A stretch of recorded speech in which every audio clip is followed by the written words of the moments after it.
Learning a bit about fiscal policy, why we use fiscal policy, and how it can actually resolve some of our issues in the real world.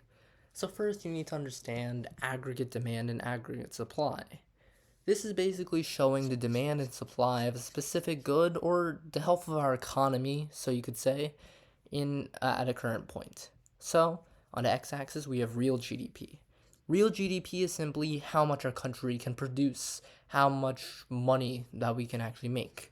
And on the y-axis, we have the price level of a specific good. Now we have three different curves you need to know.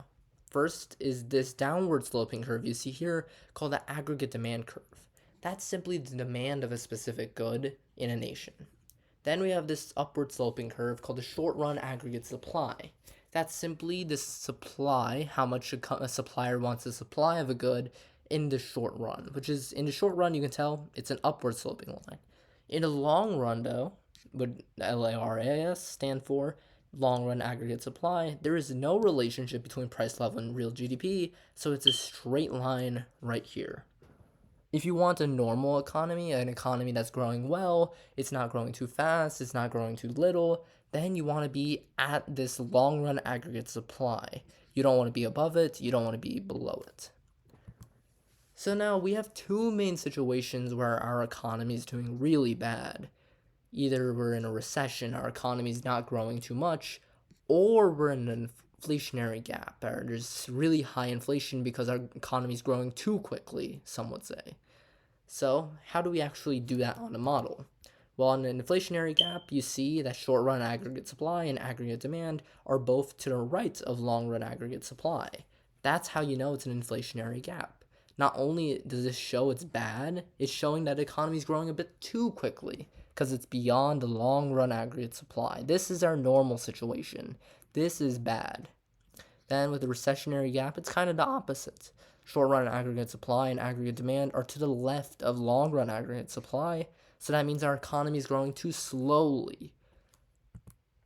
Now, throughout history, economists, historians, politicians have always argued that inflation and recessions, they will resolve themselves. Given enough time, give it 10, 20 years, then the markets are just going to self-adjust and boom, we're going to be back to normal. And to their credit, they're right. If you wait like 20, 30, 40 years, then eventually, yeah, the economy is going to recover. However, it's really stupid. I believe there's a famous quote. I'm forgetting who said it. John Maynard Keynes, a famous economist, he said once, in the long run, we are all dead. What he's trying to say and illustrate here is that in the long run, if we just keep waiting here, it's just going to cause more and more suffering. There just needs to be a way to speed it up. And that's where fiscal policy comes in. I believe in the 1920s and 30s, we went through the Great Depression, not just the United States, but the entire world. And people estimated it would take 50, 60, 70 years of long-run self-adjustment to go back to normal. So how do we speed that up? Well, John Maynard Keynes and many others created this thing called fiscal policy. Fiscal policy tries to speed up the long-run self-adjustment so that we can have a normal economy by manipulating government spending. By changing government spending, we can resolve inflationary and recessionary gaps. So there's two main fiscal policies you need to know. First is contractionary fiscal policy. Just like in the name, it tries to contract or slow down the economy. So it actually helps deal with inflationary gaps. Because remember, inflationary gaps, they're growing too quickly. So you want to slow them down. If you have an inflationary gap, you want to contract the economy. Then we have expansionary fiscal policy. Expansionary fiscal policy tries to speed up an economy.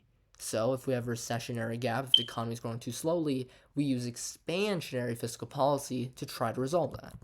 So there's some things we manipulate with government spending. We manipulate government spending in general or taxes. So contractionary fiscal policy, you can either have increasing taxes, decrease government spending, or both. Both if you can have both. With an expansionary fiscal policy, you want to decrease taxes, increase government spending, or both. All of which actually speed up the economy, and these can slow down an economy. However, both of these work by increasing or decreasing the deficit. Contractionary fiscal policy decreases the deficit. Just think contractionary decreases the deficit. Expansionary fiscal policy increases the deficit because it's trying to speed up the economy, but at the same time, it starts to increase the deficit. So, both of which can be good and both of which can be bad. Remember, the national debt, and the way we actually calculate the national debt is by adding up all those deficits or possibly surpluses. So basically, expansionary fiscal policy increases the deficit, which increases the debt. Contractionary fiscal policy decreases the deficit and decreases the debt. So now you can kind of see how these work. Here we have a recessionary gap, and then we use expansionary fiscal policy. Either we're spending more or we're cutting taxes, which both speed up the economy, and then boom, boom, boom, we head to the long run aggregate supply. Boom, the economy is doing great. Here we have contractionary fiscal policy. Currently we have a recessionary gap because it's to the right. Then we start to contract. Either we increase taxes or decrease government spending, and then boom, we're back to a normal economy. So now here's two different practice questions. Pause the video, try to solve them on your own. Now let's go over them. Number 17, a negative supply shock occurs, causing short-run aggregate supply to shift to the left. If government responds with expansionary fiscal policy, which of the following is likely to happen? So let's look at all these. A, we have price levels further increase, worsening inflation. I don't know. That's technically right, but let's see later. Because we are in a recessionary gap, and expansionary fiscal policy does do both of those, but let's see. B, unemployment remains unchanged. Fiscal policy doesn't really deal with unemployment. There's broad ideas, but not really. Long-run aggregate supply shifts to the left. No. Long-run aggregate supply wouldn't shift at all. D, the current account balance improves. That's dealing with something else. That's probably not right. E, nominal wages immediately adjust downwards. That's incorrect. So yes, A is the correct answer here. Because when you're speeding up the economy, economic growth leads to higher prices, which worsens inflation. Now let's look at number 5.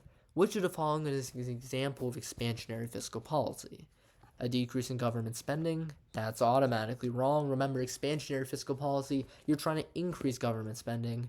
B, an increase in a personal income tax? That's also wrong. Just think, if you're increasing personal income taxes, that's going to slow down the economy. That's contractionary fiscal policy, not expansionary.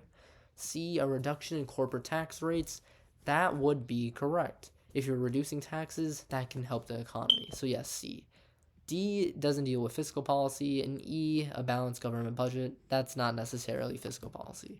So that's all the basics you need to understand. You don't necessarily have to understand aggregate demand, aggregate supply, but you do have to understand the history of fiscal policy, why we use fiscal policy, and how we use fiscal policy in the real world. If you understand those, then you're understanding a lot about how we're using economics in the real world.